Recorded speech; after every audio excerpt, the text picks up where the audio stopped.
Hey everybody, it's Pete. Good morning. Welcome to a new episode of Stocks for Breakfast. Today we're going to discuss something that is kind of what we're known for, which is following the smart money. And it's interesting. We had a lot of new people join the boot camp in the last 30 days, and probably one of the biggest revelations is really understanding when it's obvious and you should be trading, and when it's obvious when you shouldn't be trading. Most money is lost. Now, there's actually two different scenarios here. There's losing money on great ideas, which is acceptable. That's a part of trading. And then there's losing money on horrible ideas that you shouldn't be in the first place. Believe it or not, that second scenario where it's not obvious and you shouldn't be trading, once you learn that, trading actually becomes a lot easier. The hardest part at that point is two things. Number one is convincing yourself that being patient is the right thing to do and not over trading.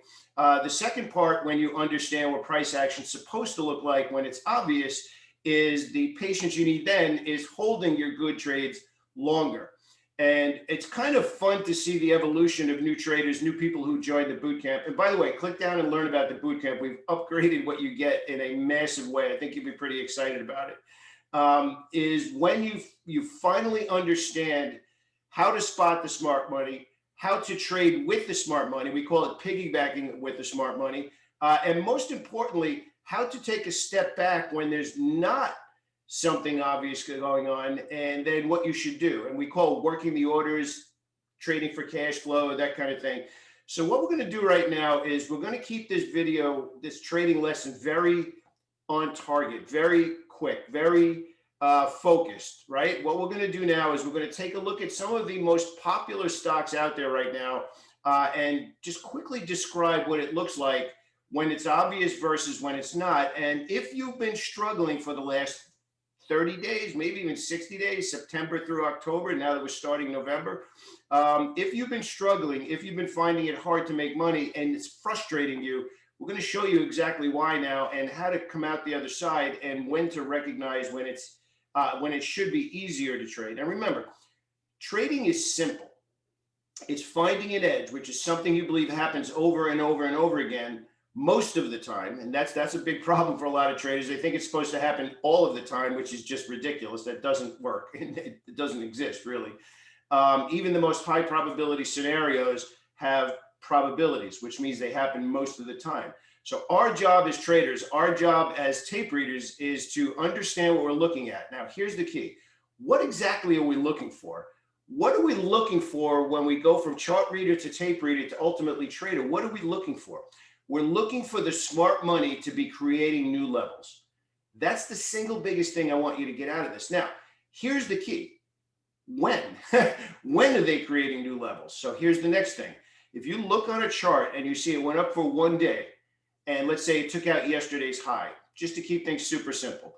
If it took out yesterday's high, that's one day of buying. But it's interesting, right? Something new happened. If we're completely inside of yesterday, or we're completely inside of last week or last month, nothing new has happened. The smart money hasn't said we like it at these levels and we think it's going higher and we're willing to pay higher prices. If we don't see that, there's very little reason for us to get involved unless new higher or lower prices are being made. So if they're going lower, we have to step back and say the smart money is pushing the stock lower. They don't like it at these levels. If we're looking at other stocks and we say that, oh, the smart money does like it at these levels and actually higher levels. So remember, smart money is buying.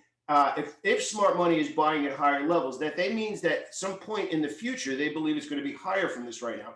If they are not creating new levels, that's the right price. And then if you're trading at the right price, you're beating your head in because you're trying to force price action to be something it's not. So what we need to do is say, okay, we're going to look where it is right now and how much actual capital was committed by the smart money. Was it a day? Was it a week? Was it a month? Was it 3 months? The more obvious it is, and if it has room to go, that's where the easier tradable opportunities come from. But then you still need to learn the money zone. The money zone is what happens between entry and exit. It's one thing to find a good idea with order flow, and we'll teach you that very quickly. The next part is actually learning how to be a trader and recognizing when you need to step on the gas and when you need to pull back. So I'm gonna do something interesting now. We're gonna go through the market and some obvious popular stocks, and you're gonna get a very quick idea of, wow, there was really nothing going on, but I continue to trade it, versus those other opportunities where it was obvious and you're like, oh, that's what I'm looking for. But remember, that money zone is after you find obvious opportunities, then you need to learn how to make money. So we're going to take a look now. We're going to shoot over to the charts, and we're going to run down.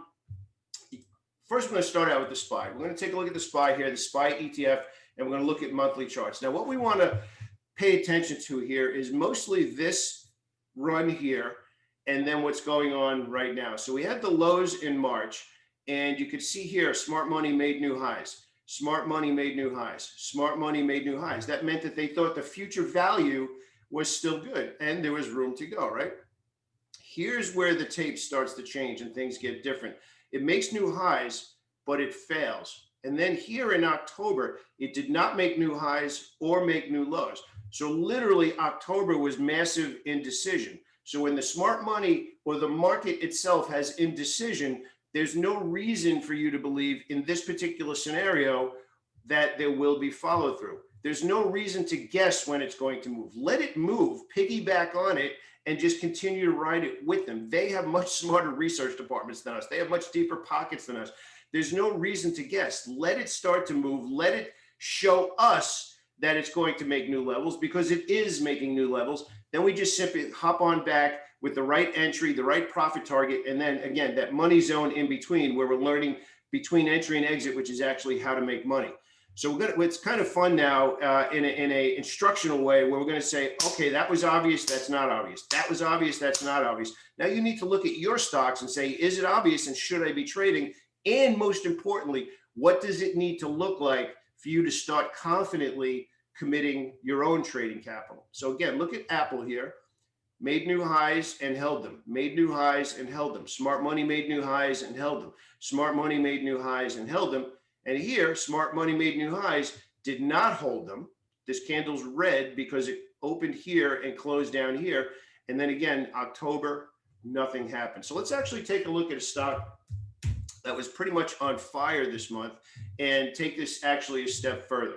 So JKS and the solar stocks traded very, very well right up into October. October saw profit taking. There was some stuff from the White House with tax breaks and the whole sector and whatnot that turned it around. But here's what we want to get across. And we're going to actually look at another stock as well.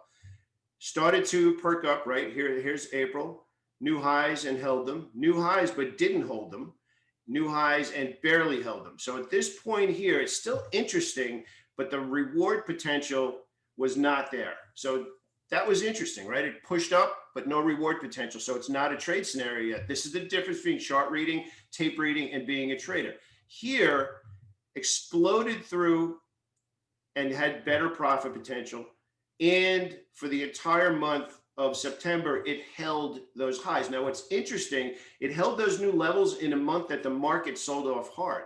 So that was relative strength. So heading into October, that would have been a stock that should have been at the top of your list because of relative strength to the rest of the market. So you're starting to see how easy this is when you get coached through it, when you start to understand, what am I looking for? What am I looking for? And how does that translate into a tradable opportunity?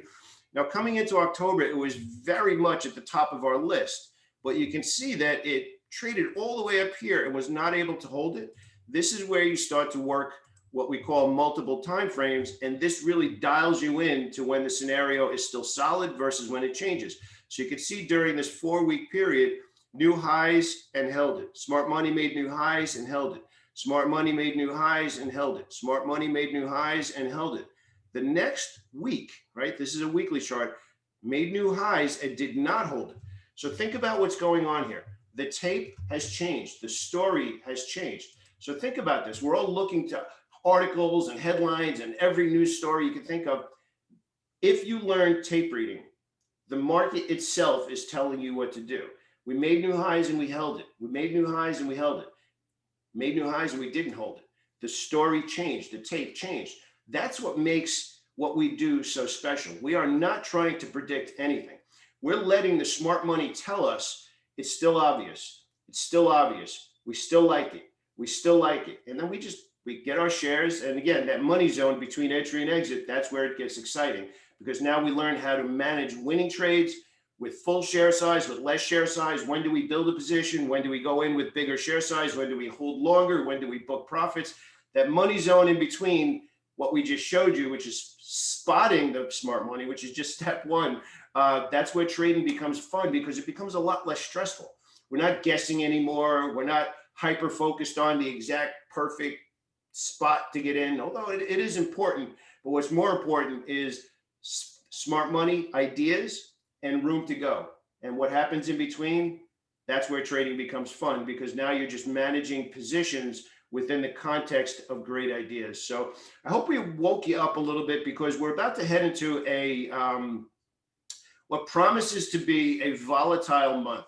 Now, regardless of who wins the election, a lot of the uncertainty around the election will be gone, assuming we actually have a result, right? And once that uncertainty is eliminated, then the market will pick a direction again. We'll see the market either make new highs and hold them, new highs and not hold them, new lows and hold them, and we get out of that price action. That makes it easier trading.